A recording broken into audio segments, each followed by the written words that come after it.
Welcome. My name's Ali, and in today's video, I want to talk about is basically your brain and the importance of your brain. So let's just rewind back in time, all the way to prehistoric times. The whole point of our brain is to look for danger. Sorry, look for danger, and obviously because we want to avoid, like saber-tooth tigers, wolves, anything that is trying to kill us. Our brain is scanning for everything to look for any possible danger to avoid the danger. That's the key. And then obviously, if we go to modern times, there's obviously not that much danger around us. Maybe I stub my toe or I spill my coffee. Like, that's not going to kill me. But the thing is, our brain, I don't even think our brain evolves. That's a side note, but our brain has not changed since prehistoric times. And our because of that, there's not much danger in our lives, but our brain is constantly scanning our surroundings and everything for problems, for issues.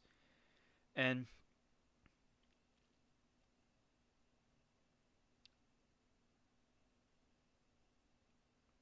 and because of that, that's why most people always focus on the problems in their lives. Is because their brain is literally hardwired to do that, is to always constantly scan for problems. But the next thing of that is that we need to take action in kind of solving those problems. But most people don't do that though. That's the thing. So the thing is, how can we take advantage of our brain and our brain constantly scanning for danger, for problems, for all of this stuff? How can we take advantage of that and use it for our benefit? The way I did it was constantly questioning everything, just question everything. I was questioning literally so much to like how I walked. I was questioning, why am I walking like this? I mean, I figured it out because I have a, without getting too much into detail, I tore my left ACL, and because of that, I did rehab on my left leg, and because of that, there's a slight imbalance between my left side and my right side. So I'm leaning left to my left side, and my back, because of that, my my right hip is weak, and then because of that, I have a little problem. At 5 6 years later, I have a little problem with my body. Okay, I was questioning, absolutely ruthlessly questioning everything in my life, and because of that, I came to a lot of conclusions and realizations about myself. Like, for example, why when I'm lifting, why would I just slam the bar down instead of gently putting it down, right? I question myself because I did that one time. I'm like, why am I doing this? I just came to realizing it's like I wanted the attention. I want people to, when they hear the loud sound, they all look at me and look, see, damn, he's lifting a lot of heavy weight, right? So I wanted the attention, and like as soon as that sort of like happened, I started questioning everything in my life, everything, to like my own habits, my own thoughts, my own actions, everything. And for me, the key was to just cutting off music. As soon as I cut off music, obviously my mind just started to wander and ask myself all these questions. And that's when I began to start questioning everything. And then I asked myself, why do I listen to music? I mean, in the beginning, I listened to music because it was kind of fun, it puts me in a good mood, and when I'm lifting heavy, I'm able to lift a lot more reps, put a lot more effort into it because, like, it kind of numbs the pain. Wait, when I listen to music, it numbs the pain. So when I'm just listening, not doing anything, listening to music, no thoughts are coming to my head. I am present, I'm enjoying the music, but I'm not getting any thoughts in my head. So I'm just thinking to myself, do I want that? But I didn't. And on one hand, yeah, it's nice to kind of like quiet your thoughts down, quiet everything down, listen to music, enjoy yourself at that moment. But then the other side of me is just like, wait, but if I basically use this a painkiller like Advil, Tylenol, whatever the case may be, if I'm taking this painkiller and numbing down all of his pain, that means I won't be able to find the pain, the biggest pain I'm feeling, and I won't be able to take the correct actions necessary to be able to solve the pain and get to the next step of my life. And I'm like, that's the moment of realization, like, oh shit. yeah, okay, it's time to cut off all music. And then for like 2 to 3 weeks ish, I just ruthlessly questioned everything in my life. At that moment, as soon as that clicked, I just ruthlessly questioned everything in my life. Everything. And the best way to do this is using Socratic reasoning, just constantly asking why. By asking so many whys, you get down to the root cause of the like asking whys is just peeling back the onion layers, getting rid of all of the symptoms so you can get down to the root cause of the issue. And I don't want to get too much into it because it kind of gets into your shadow self, and it gets into the true reason why you're taking the actions that you are taking. It's usually from fear. It always comes down to some sort of fear. And obviously the fear comes from some place, and it usually stems from your childhood. But I think Sigmund Freud said that. But when you understand that fear, you sort of shine a light on the dark. That's where your shadow is, right? Your shadow is the dark side of you, the side of you that you repressed, that you hid all those years just to survive. That's where your shadow self is. And as soon as you cast a light on that shadow, it becomes noticeable and you see it. And then the next step is to acknowledge that. Don't repress it again. Don't keep pushing it down. Don't like ignore it. That's what you've been doing all of your life. And that's when I think Carl Jung said is that the unconscious will rule the conscious and you will call it fate. However the quote goes, I forgot. But because of that, your shadow self has been dictating your life in all these different ways, and you haven't been noticing, like emotional outbursts, things that you usually never do, you've did. Maybe punching somebody out of nowhere, or just screaming at someone out of nowhere. You don't know where this came from. This is from your shadow.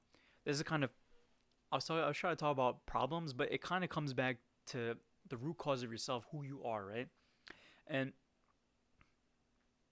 by questioning everything and just getting down to the root cause of it, you find out who your shadow self is. And the good thing about your shadow self is that you're able to use this as motivation and as fuel. And you get to everything clicks in your mind. Everything just clicks now at that point. And you're able to learn everything, not learn everything, but you're able to learn about your subconscious. And then once you cast a light on that subconscious, you bring it to the light, you bring it forward, you fully embrace it, fully accept it. It becomes endless motivation at that point. It's how I think Dana White says, like, I dare you to bet on me, right? So it's like that's basically his shadow self speaking. It's like Kobe's Mamba mentality. That is the true definition of shadow self. Is like Kobe's Mamba mentality. That's his shadow, and the thing is, we want to incorporate our shadow because our shadow has endless amounts of motivation. You're telling me when Kobe tore his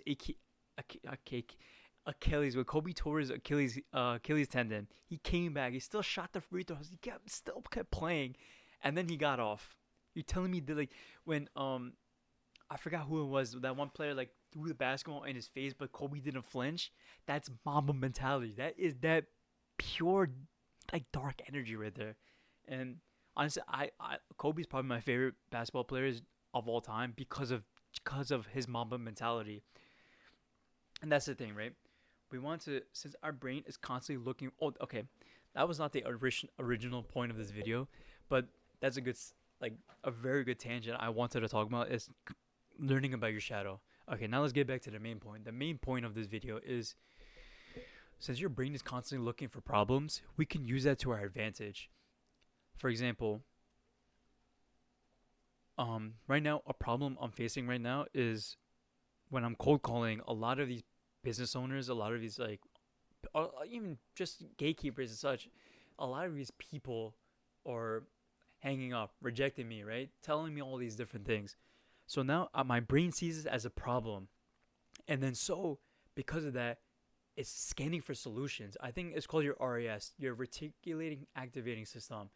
And when you constantly are looking at, no, when you're constantly thinking about a specific thing and you bring it to your conscious, that then your brain starts scanning everything in your environment to look for an answer, because the one thing our brain hates is open loops. Our brain needs to close everything.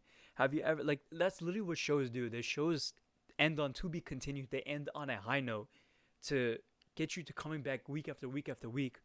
And there's constantly, that's what literally videos are supposed to do. They're constantly opening loops, and then they close it at the end of the video to keep that retention, to keep getting you watching. That's the whole point of like what videos and all that stuff is they're constantly opening loops and closing it at the end of the video to keep that retention and to keep you watching. That's the key, is that our brain hates open loops, and it finds any way to close the loops. Otherwise, if your brain does not close a loop, it's gonna be stuck in the, that's crazy. It's gonna be stuck in the back of your mind, and it's gonna take up so much mental bandwidth, and it's gonna like it's gonna rule your life. Um, I'm sure there's many examples of like sort of like these open loops kind of ruining your life. I just can't think of one off the top of my head. Like for example, not finding closure on a relationship, that's an open loop, and that can like ruin future relationships, as an example. So again, the best way we can use this to our advantage is, what is the biggest bottleneck in our life right now? Just constantly think about it, think about it, think about it, think about it. Keep that in the front conscious of your mind. And this is why we want to question everything, because we want to see if what we're currently doing right now is adding to the problem or taking away from the problem, being part of the solution. That's the thing. So, and the more we think about the problem, the more we ask ourselves questions why, not why this is a problem is occurring. We don't want to think why the problem is happening. We want to think about how can we solve this problem, right? Get our brain thinking in a specific pattern, in a specific way to think about the answer, to basically look in our surroundings or environment, everything, to look for the answer. That is the key. That is the key. What we want to do. And then over time, your brain starts to begin to find answers within your environment, within the environment around you. Your brain is going to solve it naturally within itself. That's the thing. So,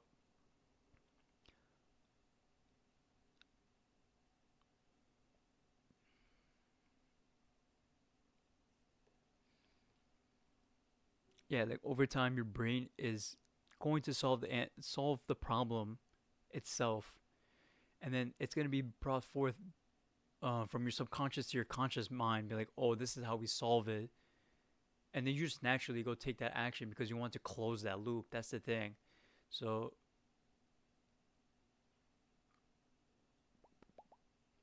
like I said, like for example, the biggest thing for me is like cold calls, right? I figured out it's not the words. I mean, it's hard. It is the words I say, but it's also I'm just not taking enough action. That's the thing. So I've realized that how I said I'm pretty good at my tonality and such, and enunciation. It could be better, that's for sure. But I'm pretty good. I'm good. I'm good enough. I'm good enough. And I found decent scripts. I found really good scripts. But then the next thing is just putting those reps in, and that's like the next step of the solution is putting the reps in to getting more calendars booked. Oh yeah, sorry, that's the main problem. The main problem is I'm not getting meetings, right?